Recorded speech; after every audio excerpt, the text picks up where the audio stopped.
पुण्यातील खेड राजगुरुनगरचे प्रांताधिकारी जोगेंद्र कटारे यांनी काहीतरी पाप केलंय म्हणून मी आत्महत्या करेन अशी धमकी त्यांना द्यावी लागत आहे, असा पलटवार केलेला आहे अजित पवार गटाचे आमदार दिलीप मोहितेंनी। कटारेंनी निवडणूक आयोगाकडे केलेल्या तक्रारीमध्ये जिल्हाधिकारी सुहास दिवसे यांच्यावरती गंभीर आरोप केले। दिवसे आमदार मोहितेंच्या आदेशानं काम करतात असंही त्या तक्रारीमध्ये नमूद करण्यात आलेलं आहे। तसंच येत्या अधिवेशनामध्ये मी प्रांताधिकारी कटारे आणि तहसीलदार प्रशांत बेडसे यांच्या संदर्भातला हा प्रश्न उपस्थित करणार असल्याचा इशाराही मोहितेंनी दिलेला आहे। बेडसेंनी सुद्धा अशा प्रकारचं पत्र निवडणूक आयोगाला नेलं की आमदारांचा मला त्रास आहे, यांनी सुद्धा अशा प्रकारचं पत्र निवडणूक आयोगाला नेलं की माझा त्रास आहे।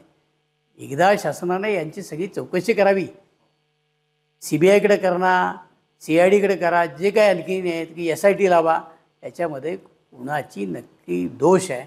मी यांना किती पत्र दिली, किती वेळा त्यांच्या ऑफिसमध्ये गेलो, किती वेळा त्यांना फोन केला, हे सगळं त्यांनी सांगावं आणि खरोखर खुलेआम चौकशी व्हावी आणि शासनाने दूध का दूध पाणी का पाणी करावं, एवढीच माझी या निमित्तानं नम्र विनंती राहणार।